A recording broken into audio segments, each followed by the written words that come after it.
शुरू करें भाई मंगलाचरण से। मंगलाचरण सभी सावधान हो जाइए। जो एक शुद्ध विकार वर्जित अचल परम पदार्थ है, जो एक न्यायक भाव निर्मल नित्य निज परमार्थ है, जिसके दर्शवा जानने का नाम दर्शन ज्ञान है। हो नमन उस परमार्थ को जिसमें चरण ही ध्यान है। निज आत्मा को जान कर पहचान कर जम कर अभी, जो बन गए परमात्मा पर्याय में भी वे सभी। बोलो भाई। वे साध्य हैं आराध्य हैं आराधना के तार हैं। हो नमन उन जिन देव को जो भव जलधि के पार हैं। भव चक्र से जो भव्य जन को सदा पार उतारती, जग जालमय एकांत को जो रही सदा नकारती, निज तत्व को पाकर भविक जिसकी उतारे आरती। नय चक्रमय उपलब्ध नित्य नित्य बोधक भारती। नय चक्र के संचार में जो चतुर है प्रतिबुद्ध है, भव चक्र के संहार में जो प्रति समय सन्नत है। निज आत्मा की साधना में निरत तन मन नगन है। भजन के शरण जिनके चरण उनको नमन है। कर कर नमन निज भाव को जिन जिन गुरु जिन वचन को, निज भाव निर्मल को जिन वर कथित नय चक्र को, निज बुद्धि बल अनुसार प्रस्तुत कर रहा। वेद्य जन ध्यान रखना चाहिए, यदि हो कहीं कुछ स्खलन, यदि हो कहीं कुछ स्खलन। परम भाव प्रकाशक नए चक्र हमारे सामने यहाँ उपलब्ध है, और इस नए चक्र को आधार बनाकर अपनी यहाँ चर्चा निश्चय और व्यवहार नयों के संदर्भ में प्रश्नोत्तरों की प्रारंभ हो चुकी थी। निश्चय और व्यवहार नय के संबंध में एक सबसे महत्वपूर्ण प्रश्न जो बहुत प्रबलता से प्रमुखता से खड़ा होता है, वो अहम प्रश्न यह था कि भाई हमें एक बात बतलाइए, शास्त्रों में तो दोनों नयों का ग्रहण करना कहा है, निश्चय का भी और व्यवहार का भी। आप ऐसा कैसे कहते हो कि मोक्ष मार्ग के लिए निश्चय तो जरूरी है और व्यवहार की जरूरत नहीं। जय जन वयम पवज्य है ता मां तो छोड़ो मत किसको, व्यवहार निश्चय मुण है एक बिना छिज्जय तिथम अन्येण पुण्यतच्चम। एक के बिना तीर्थ का लोप हो जाएगा और दूसरे के बिना तत्व का लोप हो जाएगा। तीर्थ और तत्व की भी सुंदर व्याख्या यहाँ हुई। तीर्थ शब्द का अर्थ उपदेश की प्रक्रिया और तत्व माने आत्मानुभवन। तीर्थ का अर्थ गुणस्थान परिपाटी भी किया गया और तत्व तो वस्तु है ही। इसका मतलब आत्म अनुभव और अनुभव के लिए दिया जाने वाला उपदेश यही तीर्थ और तत्व है, इन दोनों का ही लोप हो जाएगा। बहुत सुंदर ढंग से इस प्रकरण को सिद्ध किया था कि भाई व्यवहार नय चूंकि प्रतिपादक है, बोलने का काम करता है, इसलिए उपदेश की प्रक्रिया व्यवहार के माध्यम से ही संभव है। इसलिए यह प्रतिफलित हो गया, यह सिद्ध हो गई बात कि व्यवहार नय माने उपदेश के बिना काम चलेगा नहीं। उपदेश तक सीमित रखना उसको, उसकी लिमिट है अपनी, जहां तक उसकी लिमिट कही गई है वहां तक उस बात को स्वीकार करना, और उसके बाद में वो एक सीमा पर पहुंचने के बाद में निषिद्ध हो जाता है। आपको ध्यान होगा व्यवहार और निश्चय के संदर्भ में एक बात और सुंदर यहाँ खोली गई थी, व्यवहार व्यवहार नय का विकल्प, माने व्यवहार नय का विकल्प और व्यवहार वाली वस्तु, निश्चय नय का विकल्प और निश्चय स्वरूप वस्तु, ये कुल मिलाकर के 4 चीजें हैं। 4 में से अनुभव के काल में 3 का अभाव हो जाता है और 1 का सद्भाव बना रहता है, और यही कारण है कि आत्मा के अनुभव को निश्चय से जोड़ा जाता है। देखिए यहाँ चर्चा कर रहे हैं 72 नंबर पेज पर, तीसरे प्रश्न से हम चर्चा को आगे बढ़ा रहे हैं। देखो क्या कह रहे हैं। समय सार में एक और तो अनुभव को नए पक्षातीत कहा, तथा दूसरी ओर यह भी कहा है कि निश्चय नय का आश्रय लेने वाले मुनिराज ही निर्वाण को प्राप्त करते हैं। इसका क्या कारण है?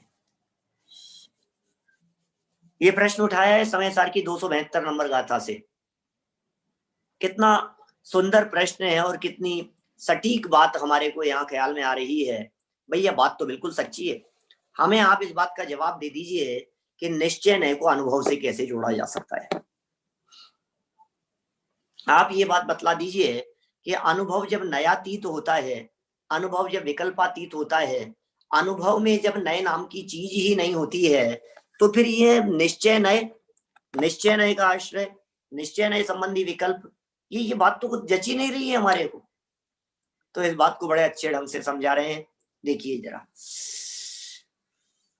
अनुभव को नए पक्षातीत कहने से आशय नए विकल्प के अभाव से है। क्या जनागम में विवक्षाएं बहुत सारी है भाई साहब। कभी कहेंगे निश्चय का आश्रय लो, कभी कहेंगे निश्चय को छोड़ो, कभी कह रहे हैं निश्चय अपनाने योग्य है, गले लगाने योग्य है, कभी कह रहे हैं निश्चय ने संबंधी विकल्प भी जब तक रहेगा तब तक संसार है, तब तक अनुभव नहीं है। करें तो क्या करें, बात समझ में नहीं आती है हमारे को। भाई साहब कितने सरल शब्दों में इस बात को यहाँ कह दिया है।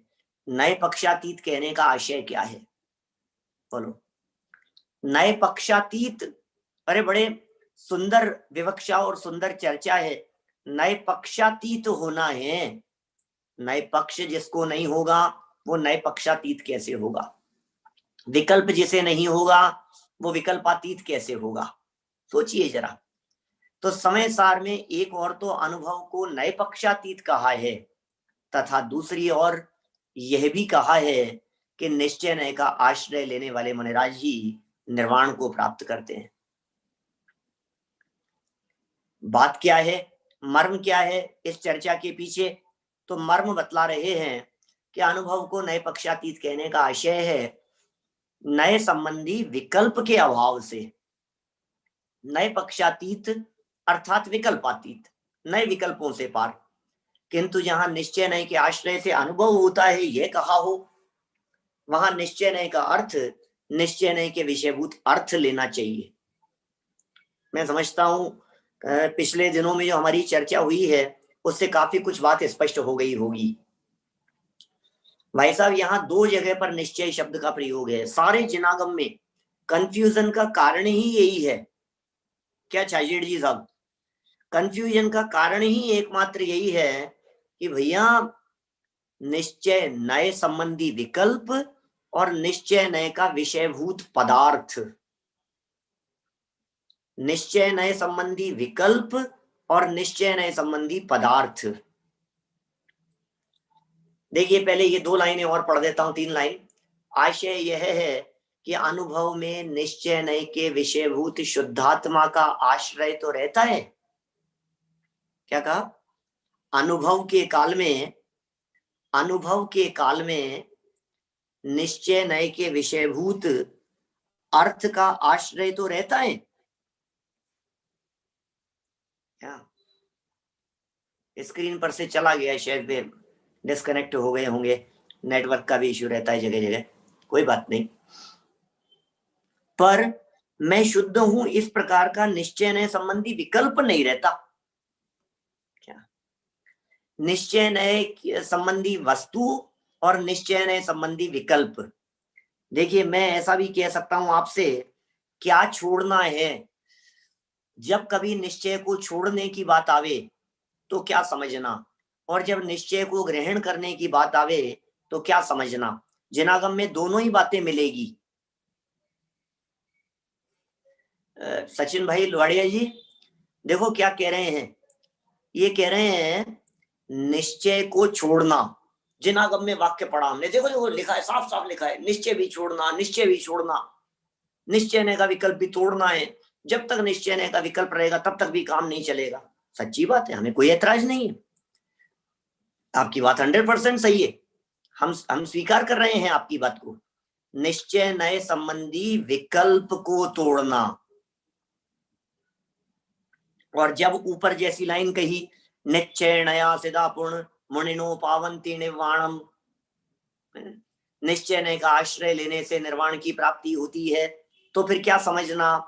बोले निश्चय नय के विकल्प का आश्रय नहीं है, निश्चय नय की विषयभूत वस्तु का आश्रय है। क्या? एक तरफ वस्तु का आश्रय है और दूसरी तरफ निश्चय संबंधी विकल्प का निषेध है। विकल्प निषिद्ध है, वस्तु का निषेध नहीं है। आशय यह है कि अनुभव में निश्चय नय माने परम शुद्ध निश्चय नय के विषयभूत शुद्धात्मा का आश्रय तो रहता है, पर मैं शुद्ध हूं इस प्रकार का निश्चय नय संबंधी विकल्प नहीं रहता।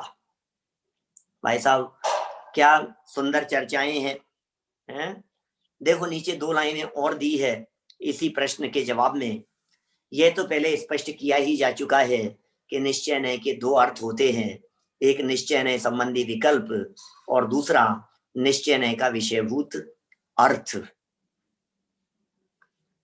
ये भी इतना सा मर्म, क्योंकि जिनागम में जगह जगह पर यह नहीं लिखा जाएगा यहाँ निश्चय शब्द का प्रयोग हम उसके विषयभूत वस्तु के बारे में कर रहे हैं, ऐसा थोड़ी ना मिलेगा। यहाँ निश्चय नय शब्द का प्रयोग निश्चय नय संबंधी विकल्प के अर्थ में कर रहे हैं, ऐसा लिखेंगे तो वाक्य रचना ही नहीं बन पाएगी, मैटर ही नहीं लिख पाएंगे। जगह जगह पर ऐसे खोलेंगे क्या? ऐसे खोल करके लिखेंगे तो पैराग्राफ कैसे बनेगा? वो तो फ्लो में चलते हैं। निश्चय नय का आश्रय लेना भैया, निश्चय नय तोड़ना, निश्चय के विकल्पों में मत उलझे रहना। लो क्या करें, हमें अपनी बुद्धि का प्रयोग करना पड़ेगा। अरे भाई, जब आप व्यापार करते हैं, बिजनेस करते हैं, तो आप अपनी कितनी बुद्धि का प्रयोग करते हैं? कभी असली माल भी आएगा, कभी नकली भी आएगा, कभी उसी शब्द का प्रयोग किसी दूसरे अर्थ में करते हैं, कभी दूसरे अर्थ में करते हैं। ये सब व्यवहार बराबर हमारा day to day routine life में चलता रहता है, हम सब समझदार हैं। यहां कह रहे हैं भैया, एक प्रश्न जरूर अपने चित्त में खड़ा होता है कि भैया ये एक बात बतला दो कि यार जब विकल्प छोड़ने ही थे तो फिर इन विकल्पों में उलझाया क्यों? देखिए 4 नंबर का प्रश्न पढ़ता हूं, प्रश्न पढ़ के आपको सच में ऐसा लगेगा कि यार बात में कुछ दम है, प्रश्नकर्ता के प्रश्न में कुछ दम है।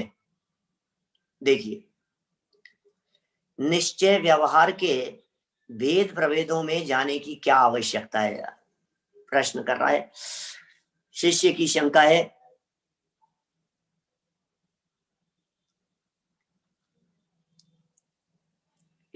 थोड़ा सा और जूम कर देना भैया स्क्रीन को, जितना संभव हो सके मैक्सिमम उतना कर लीजिए। हाँ, निश्चय नय के भेद प्रभेदों में जाने की क्या आवश्यकता है? बस उनका सामान्य स्वरूप जान लें और निश्चय नय के विषयभूत अर्थ में अपना उपयोग लगा दें, क्योंकि साध्य सिद्धि तो उससे ही होने वाली है, विकल्प जाल में उलझने से तो कुछ लाभ है नहीं। बोलो, कितना सुंदर प्रश्न है। शिष्य क्या कह रहा है, भैया मत उलझाओ, मत अटकाओ, व्यवहार हो चाहे निश्चय हो, विकल्प तो दोनों ही हैं, हमें तो विकल्पों में उलझना नहीं है, हमें तो विकल्पातीत होना है, हमें तो नयातीत होना है, हमें तो निर्विकल्प आत्मा का अनुभव करना है। आप क्यों विकल्पों में उलझाते हो? यद्यपि नीचे बहुत सुंदर ढंग से जवाब दिए हैं, आप कहें तो पहले नीचे से पढ़ लेता हूं, फिर मैं भी समझा दूंगा थोड़ा सा और। देखो उत्तर देखो क्या कह रहे हैं यहां पर। विकल्प जाल में उलझने से तो कोई लाभ नहीं है, बात तो ऐसी ही है, पर निश्चय नय और व्यवहार नय तो अनेक प्रकार के हैं। कौन से निश्चय नय के विषय में दृष्टि केंद्रित करोगे, ये तो बताओ। इसका निर्णय लिए बिना कि किसमें दृष्टि केंद्रित करोगे।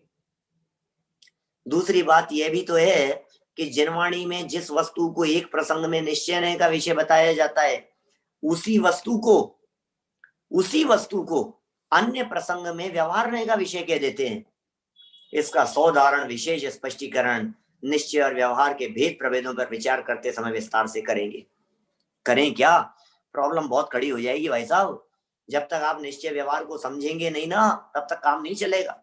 जब तक उनके भेदों को नहीं समझेंगे, तब तक आपको वस्तु स्थिति क्लियर ही नहीं हो पाएगी। पहले ये क्लियर कीजिए कि व्यवहार नय और निश्चय नय, इनके कौन कौन से भेद हैं, और कौन से भेद ऐसे हैं जो भेद हैं तो निश्चय के, लेकिन वे कभी व्यवहार बन जाते हैं, और कौन सा भेद ऐसा है जो निश्चय ही रहता है, वो कभी व्यवहार नहीं बनता है।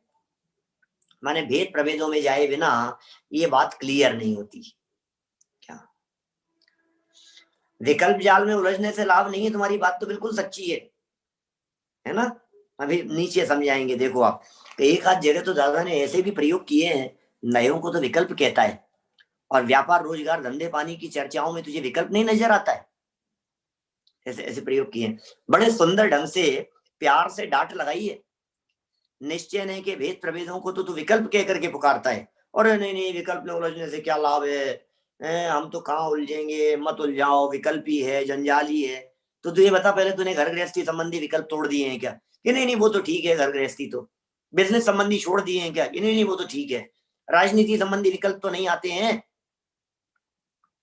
आपके बिजनेस क्लाइंट न्यूज़पेपर को देख देख करके विकल्प तो खड़े नहीं होते हैं। टीवी न्यूज़पेपर वगैरह सारी दुनियादारी के छूट गए हैं क्या? नहीं नहीं वो तो नहीं छूटा। अरे भाई, तुझे घर गृहस्थी के विकल्प तो विकल्प लगते नहीं हैं, और तुझे ये जिनवाणी की उत्तम चर्चाएं ये विकल्प महसूस होती है। भैया ये भी छोड़ देने योग्य है, ये भी त्याग देने योग्य है।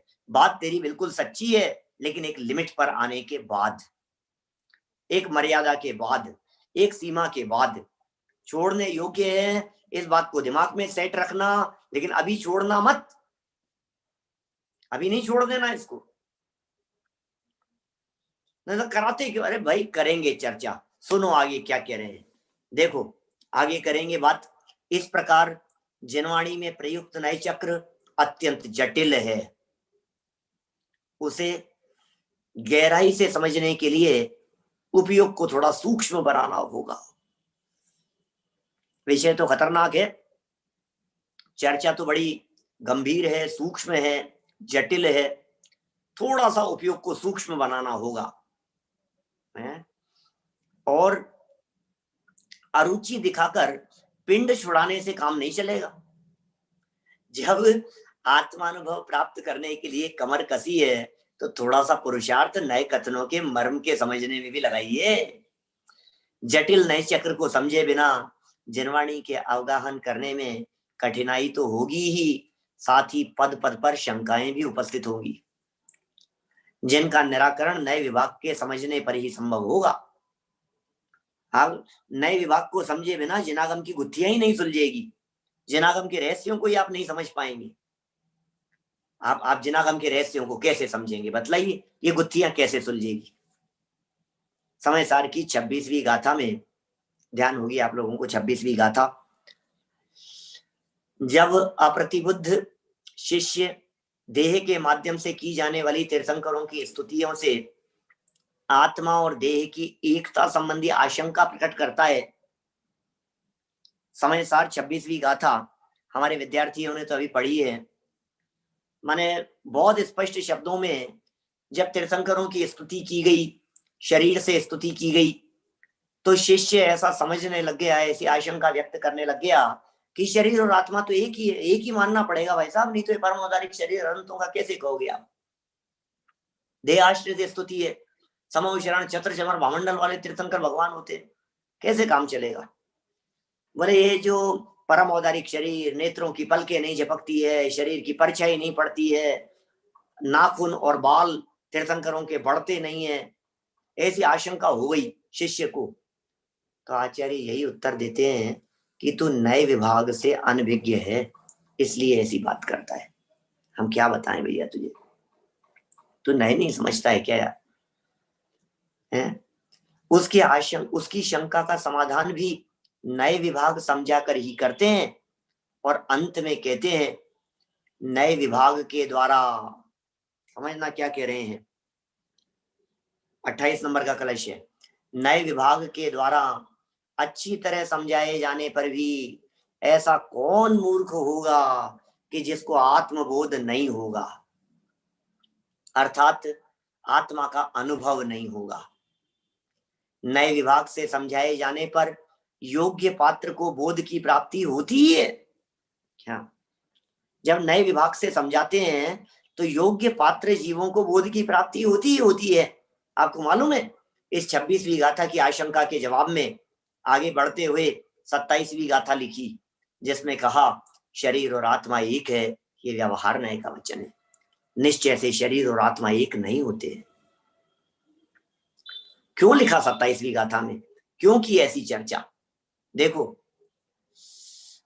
क्या कह रहे हैं यहाँ, आचार्य कुंद कुंद के प्रसिद्ध ग्रंथराज नियम सार की तात्पर्य वृत्ति टीका समाप्त करते हुए मुनिराज पद्म प्रमलधारी देव कहते हैं, क्या कहते हैं, जो लोग समस्त नयों के समूह से शोभित इस भागवत शास्त्र को निश्चय और व्यवहार नय के अविरोध से जानते हैं, वे महापुरुष समस्त अध्यात्म शास्त्रों के हृदय को जानने वाले और शाश्वत सुख के भोक्ता होते हैं। वाह, क्या कह दिया, क्या कह, मतलब बात क्या कही है, ध्यान देना, पिछली लाइन के शब्दों को अपने दिमाग में याद रखना। क्या कही है कि वे लोग जो भागवत शास्त्र को निश्चय व्यवहार के अविरोध से जानते हैं, धन्य है वे जीव, धन्य है वे पात्र जीव जो इस जनवाणी को निश्चय और व्यवहार के विरोध के बिना जानते हैं, निश्चय और व्यवहार के अविरोध से जानते हैं इस भागवत शास्त्र को, जो कि समस्त नयों के समूह से सुशोभित है। सारी जनवाणी नयों की भाषा में लिखी गई है, सारी जनवाणी नए के अनुसार लिखी गई है, नए पद्धति से लिखी गई है। आपको ध्यान होगा हमने ये बात कही थी, जनवाणी की भाषा संस्कृत नहीं है, जनवाणी की भाषा प्राकृत नहीं है, शौर सैनी प्राकृत नहीं है, अपभ्रंश नहीं है, ढूंढारी नहीं है, कन्नड़ नहीं है, तमिल नहीं है, वो लिपि नहीं, जो कुछ भी रहा हो, सुनो एक भाषा है जनवाणी की, उस भाषा को कहते हैं नए की भाषा। नए की भाषा है भाई साहब। ये सारी जनवाणी नयों की भाषा में लिखी गई है। क्या जिग्नेश भाई, ये नए की भाषा है, ये भी एक लैंग्वेज होती है। इसलिए धन्य है वे जीव जो अध्यात्म शास्त्रों के हृदय को जानने वाले शाश्वत सुख के भोक्ता होते हैं। कौन होंगे वो शास्त्रों के हृदय को जानने वाले, जो निश्चय व्यवहार को समझते होंगे। समय सार, नियम सार आदि आध्यात्मिक शास्त्रों में निश्चय व्यवहार के अनेक भेद प्रभेदों से कथन किया गया है। सब ग्रंथों में निश्चय व्यवहार के भेद प्रभेदों से कथन किया गया है। क्या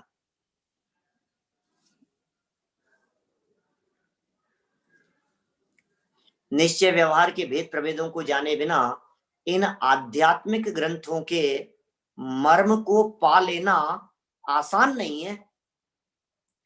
अतः इनके अध्ययन में रुचि उत्पन्न कर इन्हें समझने का यत्न करना चाहिए। इनके अध्ययन में रुचि उत्पन्न होनी चाहिए और उसमें हमें प्रयत्न करना चाहिए। ऐसे ग्रंथों के मर्म को समझने के लिए आसानी से जान लेने के लिए नयों का जानना जरूरी है, उनके भेद प्रभेदों का जानना जरूरी है। नहीं तो आप समय सार जैसे ग्रंथों के मर्म को नहीं जान पाएंगे। माने आध्यात्मिक ग्रंथों के मर्म को पा लेने के लिए निश्चय व्यवहार के भेद प्रभेदों को जानना ही चाहिए, जानना ही चाहिए। ठीक है, रुचि कर रुचि लगाओ, रुचि से पढ़ो, उपयोग लगाओ, इसमें इन्हें समझने का प्रयत्न करना चाहिए। देखिए फिर नया प्रश्न उठाया, बड़ा गजब का प्रश्न है, सुंदर प्रश्न है, हैं? क्या कहते हैं देखो इस 5 नंबर के प्रश्न में ये कह रहे हैं, तो क्या आप ये कहना चाहते हैं कि नए चक्र जानना समय सार से भी अधिक आवश्यक है? क्या नए चक्र समय सार से भी बड़ा है? बोलो क्या कहना है आपको, कहना क्या चाहते हो आप? समय सार नहीं पढ़े, नए चक्र पढ़े। नए चक्र इतना इंपॉर्टेंट हो गया वेद विज्ञान के लिए, आत्मानुभूति के लिए, नए इतना जरूरी है। सुनो भैया क्या कह रहे हैं, नहीं भाई, समय सार तो ग्रंथाधिराज है, उससे बड़ा नए चक्र नहीं। बात तो तुम्हारी बिल्कुल सही है, समय सार तो ग्रंथाधिराज है, समय सार तो भैया तू निश्चय ग्रंथ भंग सगणा, निश्चय ग्रंथ है, सारे व्यवहार को भेदने वाला ग्रंथ है।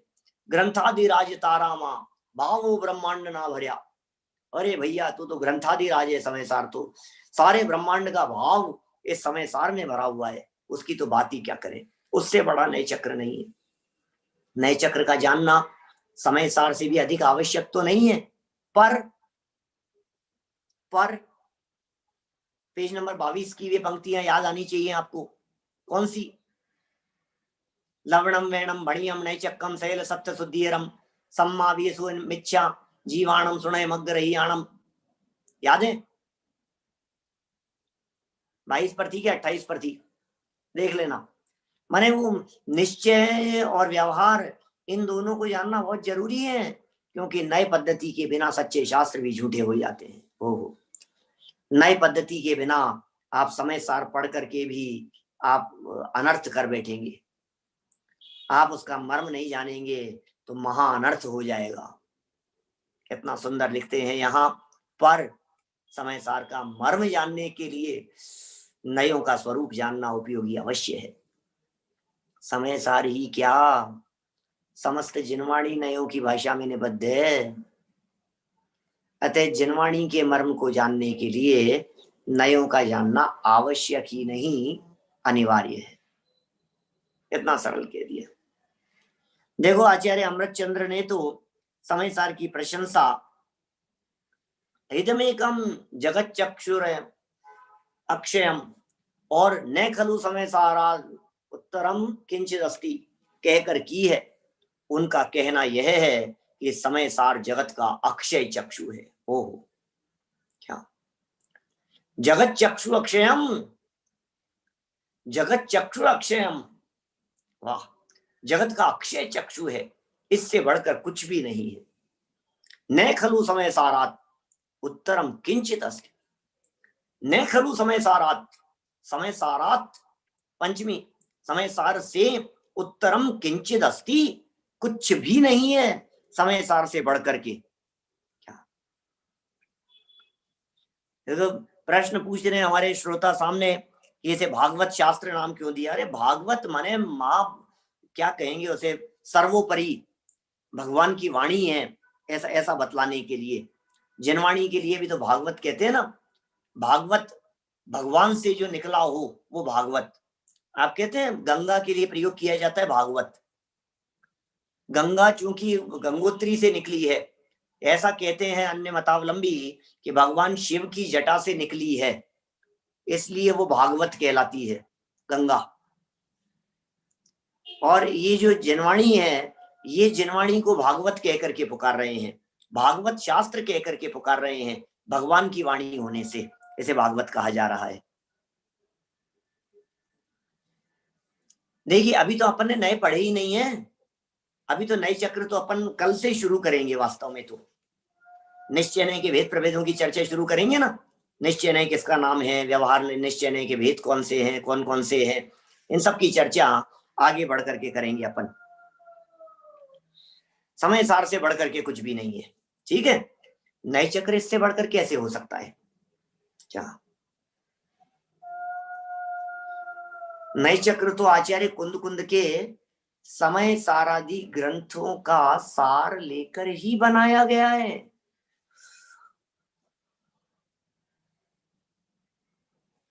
ध्यान देना क्या कह रहे हैं, बहुत सुंदर लाइन कह दी है।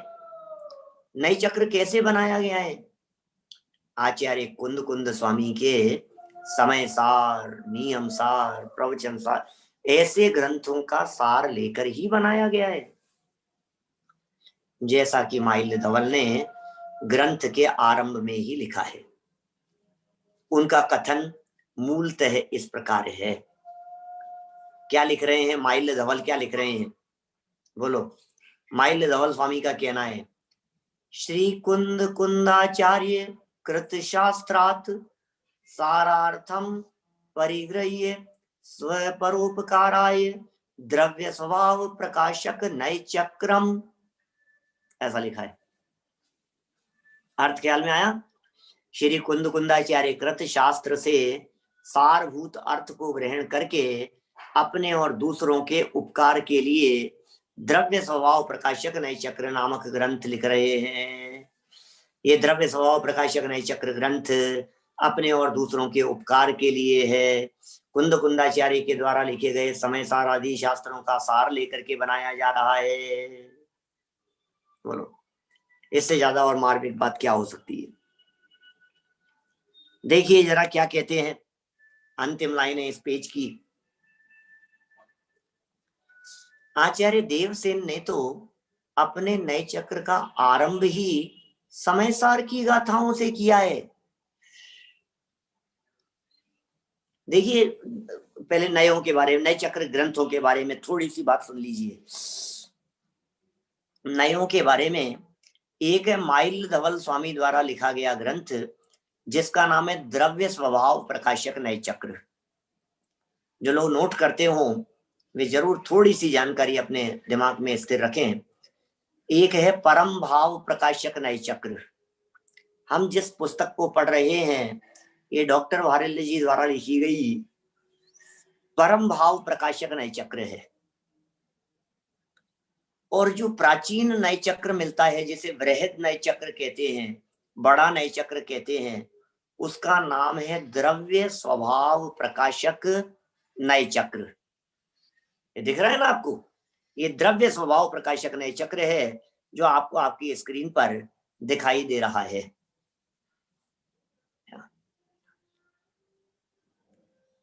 अभी ऊपर लिख रहा है सेकंड लाइन में द्रव्य स्वभाव प्रकाशक नए चक्र। ये किसका लिखा है? बोले ये माइल्ड धवल स्वामी का लिखा हुआ है।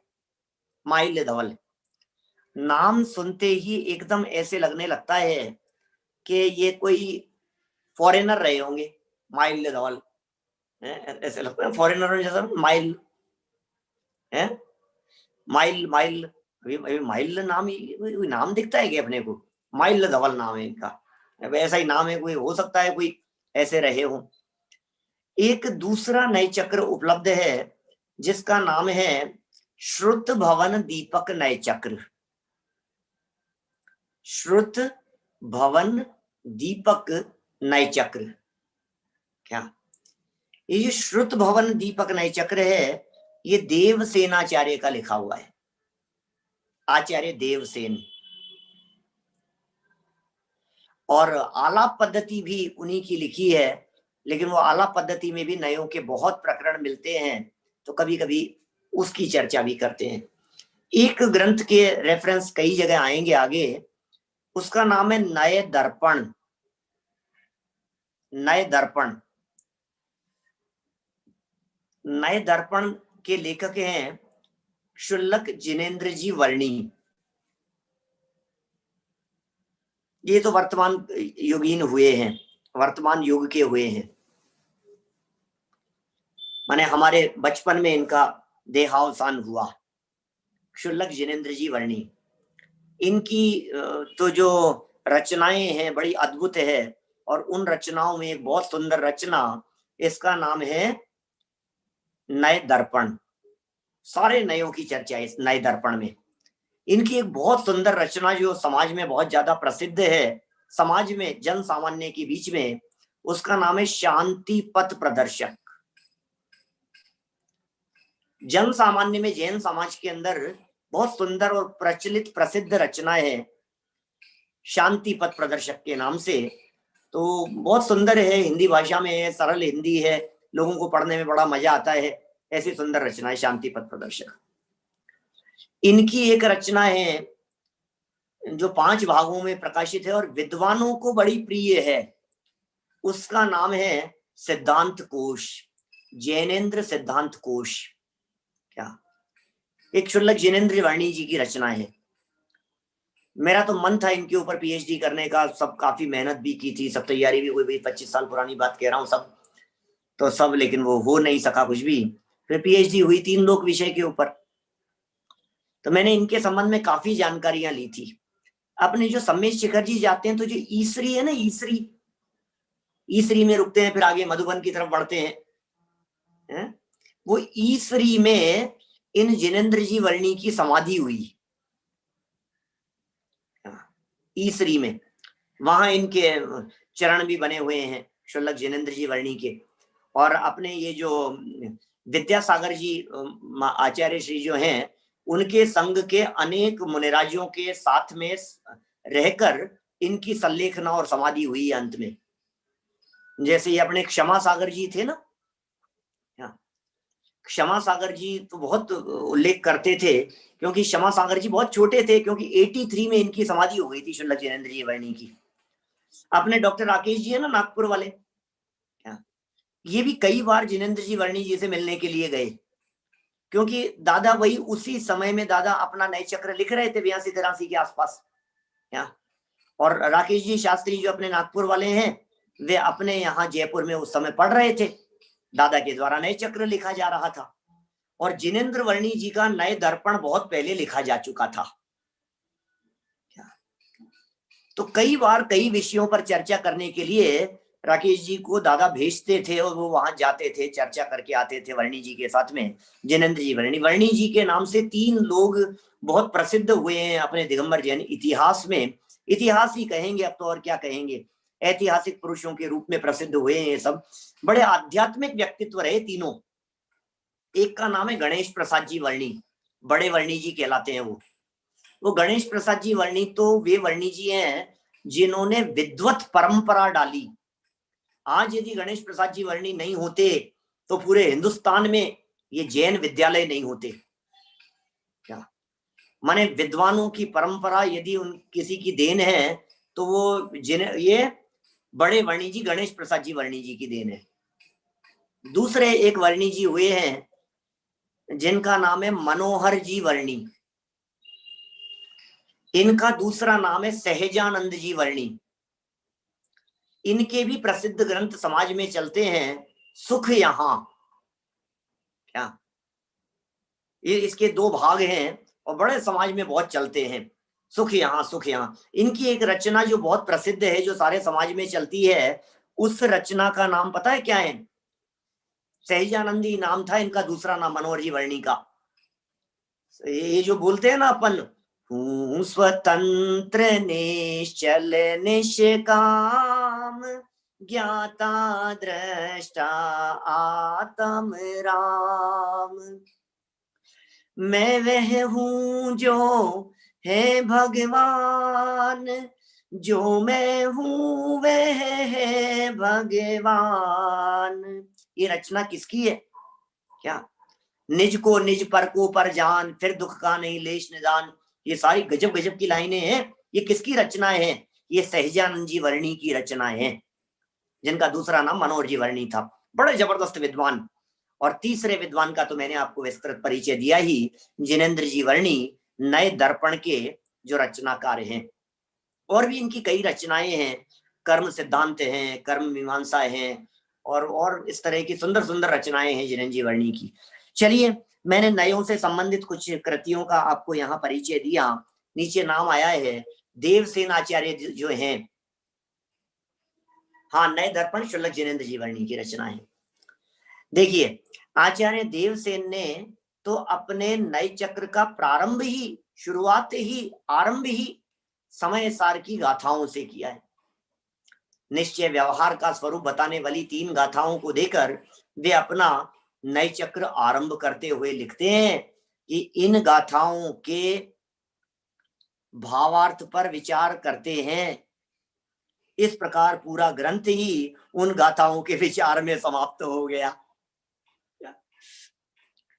जो श्रुत भवन दीपक नए चक्र है ना, पूरा का पूरा ग्रंथ ही समय सार की 3 गाथाएं प्रस्तुत की और उन गाथाओं का भाव समझते हैं, भावार्थ पर विचार करते हैं और पूरा ग्रंथ ही उस विचार पर समाप्त हो गया। मानो समय सार के मर्म को समझने के लिए ही उन्होंने श्रुत भवन दीपक नए चक्र लिखा हो। अभी श्रुत भवन दीपक नए चक्र बहुत पुराना मेरे पास में प्रकाशित भी है और अभी डॉक्टर राकेश जी भाई साहब ने संपादित करके उसको पुनर्प्रकाशित किया है, नए सिरे से प्रकाशित हुआ है। बड़ी सुंदर रचना है श्रुत भवन दीपक नए चक्र। इसके कई ऐसे महत्वपूर्ण विषय हैं, मैं वो कल के विषय को आपके बीच में रिपीट करना परसों वाले को भूल गया। बढ़ गए अब अपन तो काफी आगे निकल गए हैं, इसलिए उस चर्चा को वापस सामने लाना उचित नहीं होगा। लेकिन 66 नंबर पेज पर पढ़ी थी अपन ने, एवं आत्मा यावत व्यवहार निश्चयाभ्याम तत्वम अनुभवती तावत परोक्षानुभूति प्रत्यक्षानुभूति नए पक्षातीता। अरे क्या गजब की लाइनें थी, इन्हीं देव सेनाचार्य की भी लाइनें हैं। प्रत्यक्ष अनुभूति तो नए पक्षातीत होती है। क्या बोलो, समझ में आ रही है बात आपको? माने प्रत्यक्ष अनुभूति नए पक्षातीत होती है, लेकिन परोक्ष अनुभूति भी कोई चीज होती है कि हाँ जी परोक्ष अनुभूति भी कुछ है। क्या होती है वैभव भाई परोक्ष अनुभूति? अरे परोक्ष अनुभूति होती है विकल्पात्मक, परोक्ष अनुभूति होती है विकल्पात्मक दशा में वस्तु का निर्णय करने का प्रयास, नए के माध्यम से, प्रमाण के माध्यम से, लक्षण लक्षणाभास के माध्यम से जब वस्तु का निर्णय किया जाता है, वो निर्णय किया जाने का प्रयास वो परोक्ष अनुभूति है। यावत व्यवहार निश्चयाभ्याम तत्वम अनुभवती तावत परोक्षानुभूति प्रत्यक्षानुभूति नए पक्षातीता। क्या बात कहते हैं, ये देव सेनाचार्य की सूक्ष्म दृष्टि है। देखिए क्या कह रहे हैं ये, जितने भी नए चक्र नाम से अभीत ग्रंथ प्राप्त होते हैं वे सभी समय सारादि ग्रंथों में प्रयुक्त नयों के विश्लेषण में ही समर्पित हैं। अतः उन्हें समय सार से भी बड़ा कहने का प्रश्न ही कहां उठता है।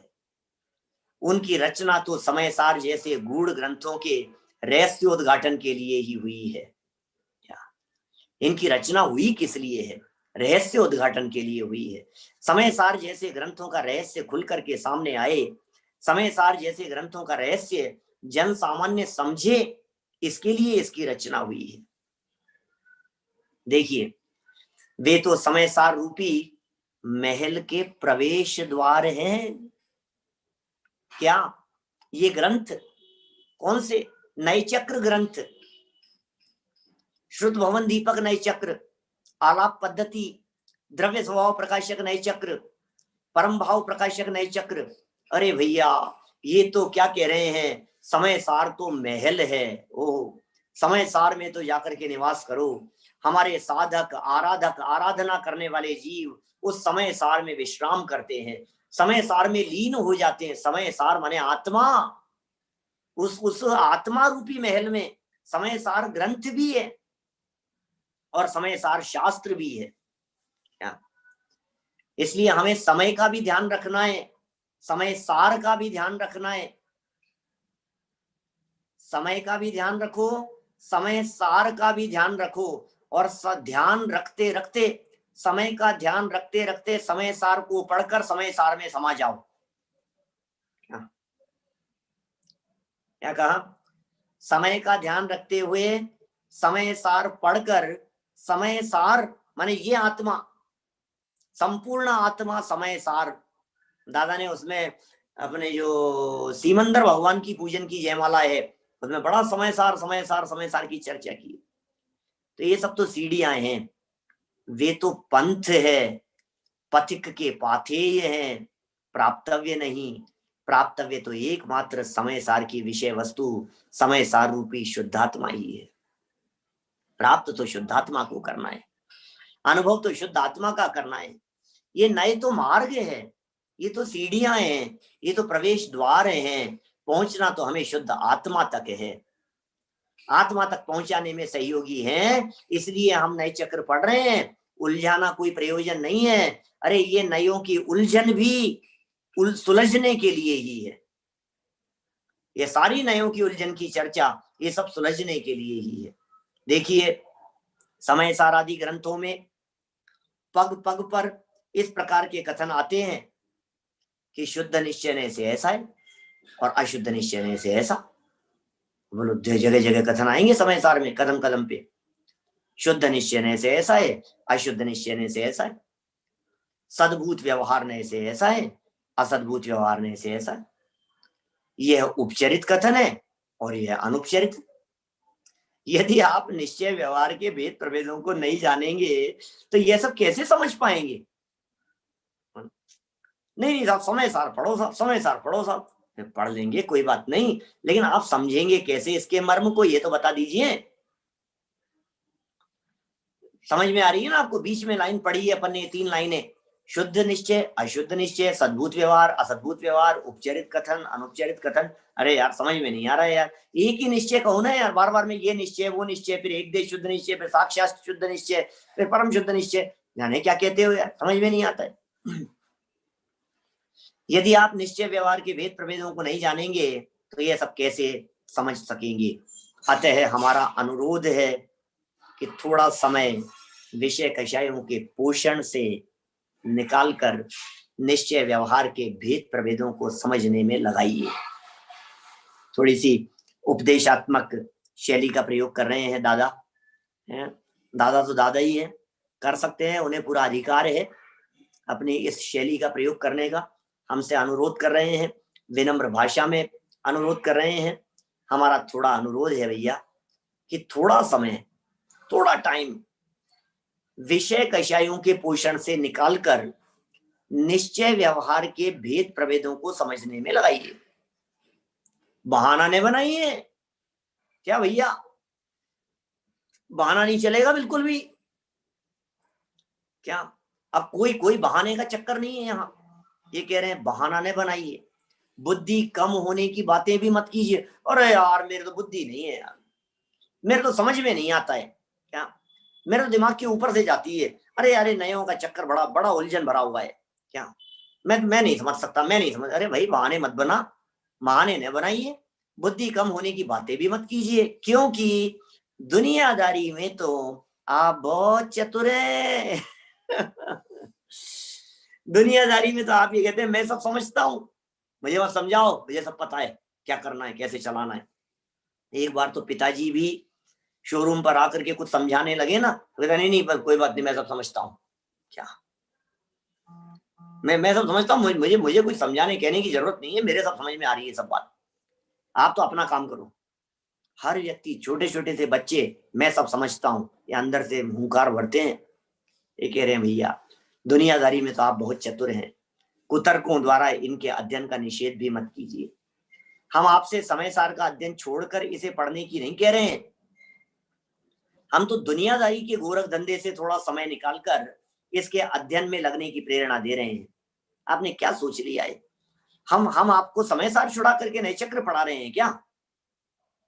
हम तो ये कह रहे हैं छोड़ो समय सार, ऐसा नहीं, समय सार को छोड़ने की नहीं कह रहे हैं, यहाँ समय सार तक पहुंचने के लिए है। लोहाड़िया जी बात क्या कह रहे हैं? भैया थोड़ा न्यूज़पेपर से समय बचाओ, भैया थोड़े से मोबाइल से, चैटिंग से, व्हाट्सएप से, फेसबुक से, इंस्टाग्राम से, ईमेल से, न्यूज़पेपरों से, टीवी से, बाल बच्चों से, परिवार से, दुनियादारी से, यार दोस्तों के बीच में बैठे बैठे गप्पे लड़ाने से, शादी विवाह का प्रसंग हो तो 2-2 4-4 घंटे कब गप्पों में निकल जाते हैं पता ही नहीं लगता है। सब लोग बैठे हैं, सब रिश्तेदार आए हैं, सब लोग बैठे हुए, उनसे समय निकालो भैया थोड़ा सा, उसकी प्रेरणा दे रहे हैं हम तुम्हारे को।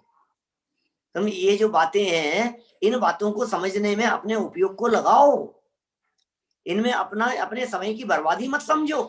इन्हें पढ़ने सुनने में हमारी जो ये प्रेरणाएं हैं दुनियादारी के गोरख धंधे से समय निकालकर, ये गोरख धंधा है, उलझने हैं, जंजाल है ये सब, वहां से समय निकालकर इसके अध्ययन की प्रेरणा दे रहे हैं। इस पर भी यदि आप इनका परिज्ञान नहीं करना चाहते तो मत करिए भाई। हम तो आपको सही राय दे रहे हैं, फिर भी यदि आपको ऐसा लगता है, यदि आप नहीं करना चाहते हैं तो मत कीजिए। पर देखो, आप नहीं पढ़ना चाहते हो तो मत पढ़ो, पर इनके अध्ययन को निरर्थक बताकर दूसरों को निरुत्साहित तो नहीं कीजिए। आपके पास में समय नहीं है, आपके पास में टाइम नहीं है, मत पढ़ो यार, कोई बात नहीं, मत दिमाग लगाओ। लेकिन हम आपसे ये कहना चाह रहे हैं, कम से कम दुनिया के लोगों को उलझाओ तो मत, मना तो मत करो। अरे यार नए चक्र मत पढ़ना, नए चक्र मत पढ़ना। कोई व्यक्ति नए चक्र पढ़ना चाहता है, आज तो हमारी एक ही क्लास चलती है अभी यहाँ, लेकिन जब शिविर चल रहे होते हैं तो 3-3 क्लासें एक साथ चलती। अरे नए चक्र नहीं, नए चक्र नहीं, तुम तो इधर आओ, तुम ये मत पढ़ो, नए चक्र मत पढ़ो। तो भैया हतोत्साहित तो मत करो, निरुत्साहित तो मत करो, इसके अध्ययन को निरर्थक तो मत बतलाओ। इसके अध्ययन को निरर्थक बतलाकर दूसरों को निरुत्साहित तो न कीजिए। जिनवाणी की इस अद्भुत कथन शैली के प्रचार प्रसार में आपका इतना सहयोग ही हमें पर्याप्त है। भैया यदि आपको पढ़ना हो तो आप पढ़ना, आपको यदि नहीं पढ़ना हो तो मत पढ़ना, लेकिन पढ़ते हुए को रोकना तो मत, उत्साहित लोगों को निरुत्साहित तो मत करना। बस ये जिनवाणी की जो अद्भुत कथन शैली है, इस कथन शैली के प्रचार प्रसार में हमें यदि आपका इतना सा भी सहयोग मिल गया तो हम बहुत बड़ा काम समझेंगे। चलो कोई बात नहीं, छोटे छोटे बच्चे होते हैं ना, छोटे बच्चे, 2 साल का बच्चा है, हाथ में झाड़ू लेकर सहयोग करता है मम्मी का झाड़ू लगाने में। हाथ में झाड़ू लेकर के मम्मी ने कचरा इकट्ठा करके रखा था, झाड़ू से उसे फैलाएगा और कह रहा है सहयोग कर रहा हूं। तो भैया तेरा इतना सा ही सहयोग पर्याप्त है कि तू एक जगह पर चुपचाप बैठा रहे, कुछ मत कर। वैसी ही बात यहां समझा रहे, तो कुछ मत कर, बस बैठा रहे, बस डिस्टर्ब मत कर, इतना ही सहयोग चाहिए। देखिए आप कह सकते हैं कि आपको इनका इतना अधिक रस क्यों है, कह सकते हैं, शंकाकार तो शंकाकार है। पर भाई साहब, जब जो प्रकरण चलता हो तब उसके अध्ययन की प्रेरणा देना तो लेखक तथा वक्ता का कर्तव्य है। अब इसमें क्या बात है। अब आप सोच रहे हो हमें नए चक्र का क्यों रस है, लोग तो मुझे नए चक्र के नाम से जानते हैं, पता नहीं लोग कहाँ कहाँ क्या क्या समझते हैं। कोई कहता है कि आप तो कर्णानुयोग वाले हो, कोई कहता है नए चक्र वाले हो, कोई कहता है क्रमबद्ध पर्याय वाले हो, कोई कहता है तत्वार्थ सूत्र तो आपका फेवरेट विषय है। अब मैं मुझे ही नहीं पता कि मेरा फेवरेट विषय क्या है। जिनवाणी मेरा फेवरेट विषय है क्या। अब लोग तो लोग हैं, मेरे से जो विषय जब यहाँ जो पढ़ लेते हैं वो समझने लगते हैं कि भाई आप तो इन्हीं के मास्टर हो। अब लोग कहने लगे आप मोक्ष मार्ग प्रकाशक के अध्यापक, नहीं छेड़ाला तो आपका फेवरेट। अरे भाई हमारे तो सारी जिनवाणी फेवरेट है, हम क्या कहें। सारी द्वादशांग में जिनवाणी, जहां जो मिलता है, बड़े अद्भुत प्रकरण है, जहां से उठा करके देखो रस। आपको क्यों रस आ रहा है इसका। हम नए चक्र पढ़ाएंगे तो नए चक्र की प्रेरणा देंगे, हम क्रमबद्ध पढ़ाएंगे तो उसकी प्रेरणा देंगे, हम मोक्ष मार्ग प्रकाशक पढ़ाएंगे तो उसकी प्रेरणा देंगे, हम समय सार पढ़ाएंगे तो उसकी प्रेरणा देंगे। आप चिंता क्यों करते हैं, गोमट सार पढ़ाएंगे तो गोमट सार की प्रेरणा देंगे। बोलो इसमें अधिक रस होने वाली क्या बात है, बात कहां है। हो भी तो समय सार का सार समझने समझाने के लिए ही तो है। और लो, प्रथम तो ऐसा कुछ है नहीं, लेकिन फिर भी यदि कुछ हो क्या, तो भी क्या कह रहे हैं, समय सार का सार समझने समझाने के लिए ही तो है। नयों का रस नए पक्षातीत होने के लिए है क्या, नयों का रस नए पक्षातीत होने के लिए है, नयों में उलझाने के लिए नहीं। ये सारी नयों की चर्चा न उलझने के लिए है न उलझाने के लिए है। अधिक क्या, समझने वालों के लिए इतना ही पर्याप्त है। माने हमारी ये सारी चर्चा ये भेद प्रभेदों में उलझाने के लिए नहीं है, सिर्फ इतना कहना चाहते हैं कि यदि आप इस चर्चा को गहराई से नहीं समझेंगे तो समय सार का मर्म नहीं समझ पाएंगे। इसलिए यदि आप सच में मर्म समझना चाहते हैं तो इन बातों को गहराई से समझने का प्रयत्न करें। अब यहाँ निश्चय व्यवहार के भेद प्रभेदों की चर्चा प्रसंग प्राप्त है। हम इनके भेद प्रभेदों की चर्चा परसों करेंगे आपके बीच में। हाँ, कल एक जो गोष्ठी चल रही है आरोन से, उस गोष्ठी में विशेषज्ञ विद्वान के रूप में दोपहर की ही भूमिका है, इसलिए हम क्लास में उपस्थित नहीं रह पाएंगे, क्लास में नहीं रहेंगे हम। परसों हम नए चक्र की क्लास में बैठेंगे। ये सर्व सामान्य के लिए सूचना थी। जो लोग हमारे YouTube पर पीछे चल रहे हैं उनके लिए तो कंटिन्यू ही है उन्हें तो एक दिन आगे बढ़ने का मौका मिल जाएगा। आपके यदि कोई प्रश्न हो तो जरूर आप मेरे सामने रखें। हम आगे भेद प्रभेदों की चर्चा कल करेंगे विस्तार से। आप लोगों ने चैटिंग के अंदर जो कुछ भी लिखते हैं ना, मैं देख नहीं पाता हूँ, कुछ सामने दिख जाता है तो ठीक है। कोई प्रश्न तो नहीं था किसी का? सब कुछ अच्छा ही लेते हैं, बहुत जरूरी है समझना। सर कुछ नहीं है, चलो ठीक है। और कोई प्रश्न किसी का? भाई संभव, स्वस्ति, और कोई? हर्षवर्धन जी, पानेन्द्र जी साहब, चलो कल करेंगे चर्चा। जनमानस निज निधि निज में बताई, यह अनंत उपकार है। उसके लिए जिन वाणी माँ को वंदना शतवार है, वंदना शतवार है।